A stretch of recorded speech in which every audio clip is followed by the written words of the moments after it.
I know it's only been a couple hours since I started doing research in Pokemon Go, but this might be my favorite update. We interrupt this broadcast to bring you this breaking news report.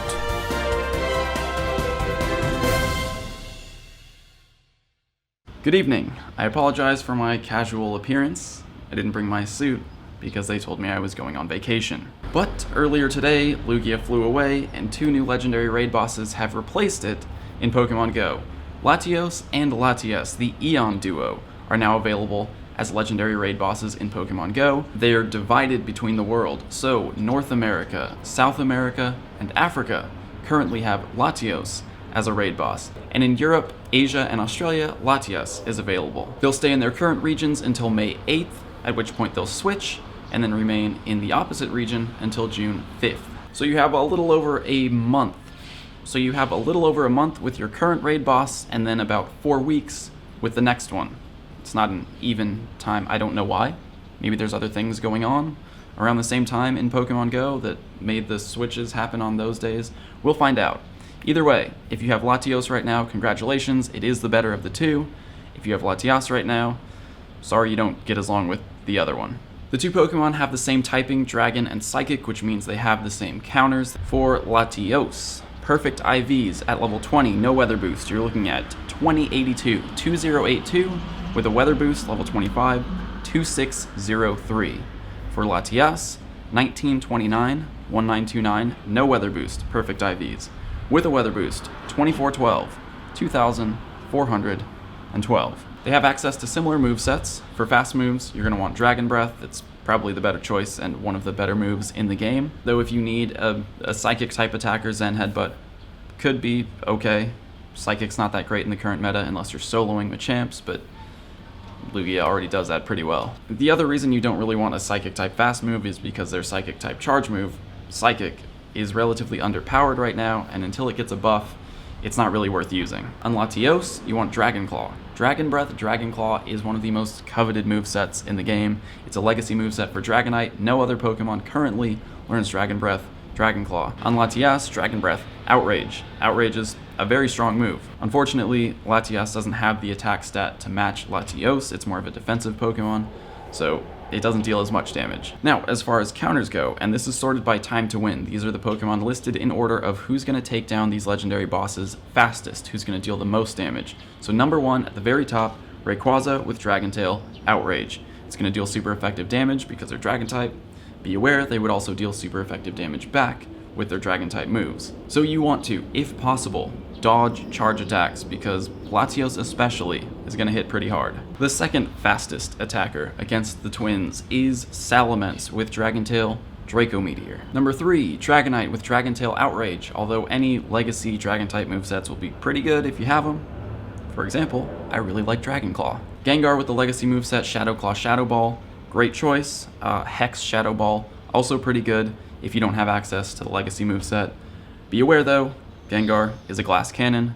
Latios, like I said, hits very hard. If you already have one, Latios with Dragon Breath, Dragon Claw is another very good counter to Latios or Latias. If you're getting Latias first, obviously, this doesn't work, but once you have a Latios, use it against other Latios. Mewtwo with Shadow Ball is going to be the next best attacker. Shadow Ball is going to deal super effective damage to both Dragon/Psychic legendary Pokemon things that we're battling right now. So, Shadow Ball Mewtwo. Tyranitar with Bite Crunch or Bite Stone Edge is another good choice. Crunch takes a slight edge, plus you can use it a little bit more frequently since it is a 3-bar charge move compared to the 1 bar of Stone Edge. But if the Latios has Solar Beam, bye-bye Tyranitar. Ideally, you should be able to form a team of 6 from the Pokemon we've already talked about. Plus, you might want to have a B team because, again, Latios especially hits very hard. It's probably going to knock out all your Pokemon unless you have a very big group. So if you need a B team, you can start with Pinsir. You can also use Houndoom with Snarl Foul Play, Absol with Snarl and Dark Pulse, Jinx with Jinx with Frost Breath and Avalanche, Bayonet with Shadow Claw, Shadow Ball, Scissor with Fury Cutter X Scissor. Now with that said, I didn't want to make this interruption too long, but that's a legendary egg hatching in 17 minutes over there, so if there's anyone around, maybe I'll go try to do that. Why not? It is day 1.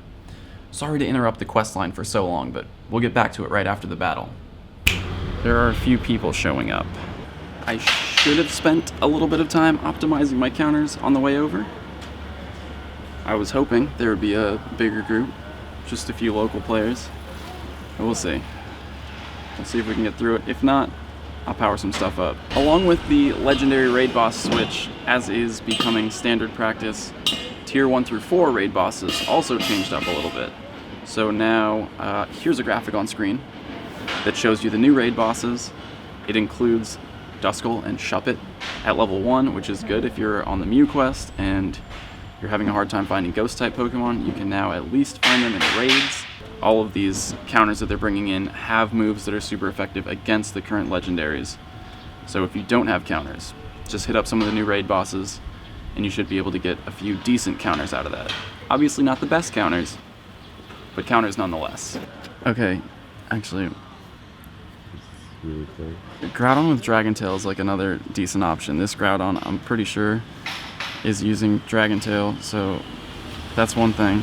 30 seconds, it's really close. I think we might actually be able to pull it off though. Yeah, we got it. We got it. Get it. Sudowoodo, Lairon, Mr. Mime, Cloyster. Yes!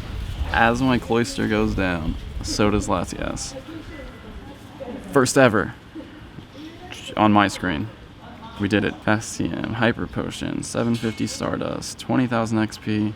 We're looking for 1926 for perfect IVs.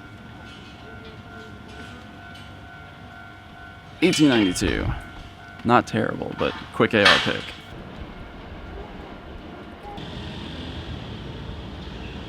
It's not a far throw at all. It's breaking out, no shakes every time. I got it on the first one I hit. Are you serious? But I missed like 7. Please, at least I got a shake that time. Oh, missed. Hey, I got it. Cool. With the lucky egg on.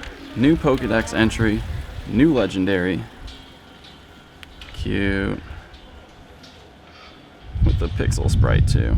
Oh, and Dragon Breath Outrage, which is its best moveset. And with 15 attack. Not a bad way to start the new round of legendary raids. Back to your regularly scheduled quest line.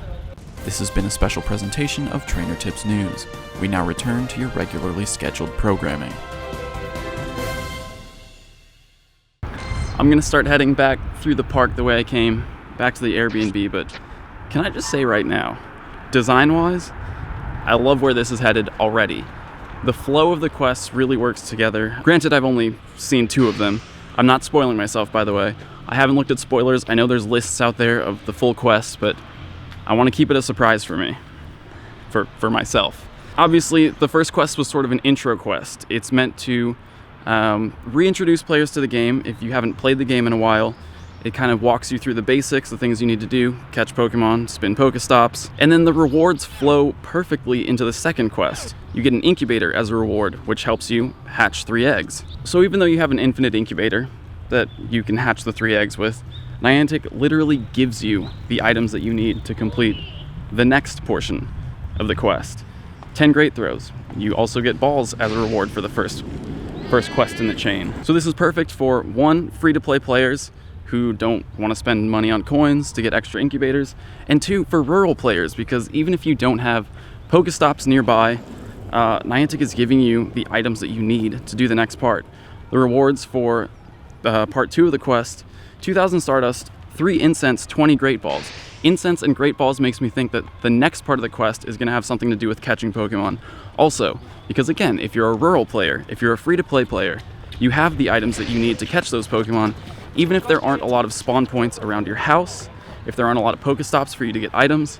You have Incense now, you have Great Balls, you can complete what I'm assuming is the next portion of the quest, which involves catching Pokemon.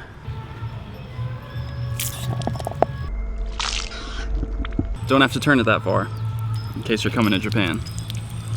That actually hurt. Ah!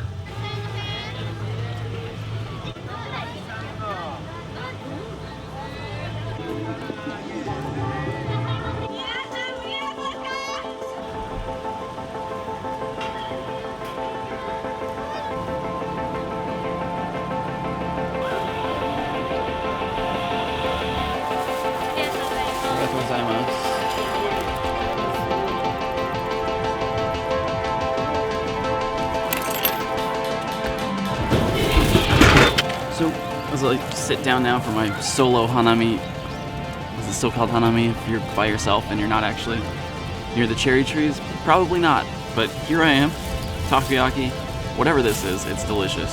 Some kind of like lychee soda. Quick snack, and then back to the research.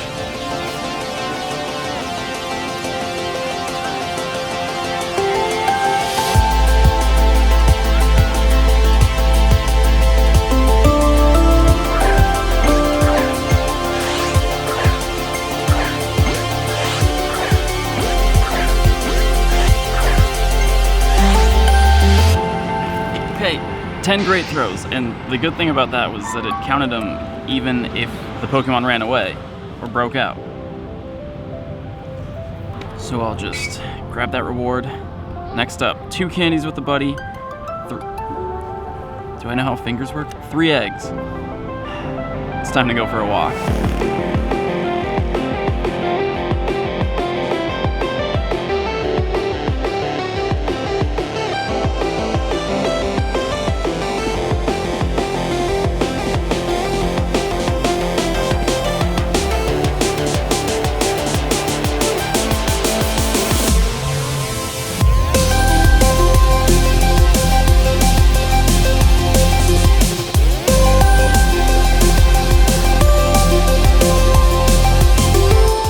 Eggs hatching right now. The little quest completion thing already popped up as soon as the egg hatching screen started.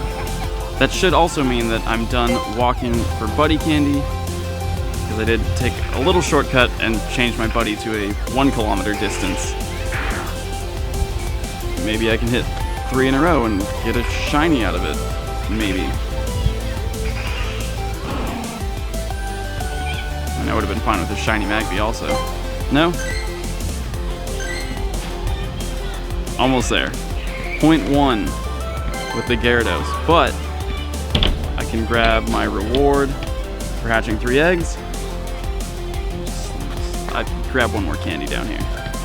Okay. I told you it'd be quick. So, I can now complete part 2 of a mythical discovery. And now I can find out what the next research tasks are going to be. Incredible. This confirms my initial suspicion. I think we're seeing evidence of Mew. A Pokemon found in a jungle far to the south that was thought to have been extinct. It's so rare that many experts say that it's a myth. Come on, dude. Only a few people have seen it worldwide. It was right behind you at one point, dude. You're not one of those people, clearly. Apparently, it appears only to those people who are pure of heart and have a strong desire to see it. On that note, can I just say that a spoofer caught the first Mew and then bragged about it, and Niantic retaliated by banning them all? Can't spoof and be pure of heart. My colleagues in Kanto, including my instructor, Professor Oak. Yeah, I know Professor Oak. We go way back. Spent a long time studying Mew. It looks like our findings match theirs. According to our research, Mew is said to be observed using moves of all kinds. This observation has led some of us to say that Mew is the ancestor of all Pokemon. Oh, we're getting into the Pokemon mythology now. Perhaps by studying Pokemon in battle, we'll learn more. The next tasks have nothing to do with incense.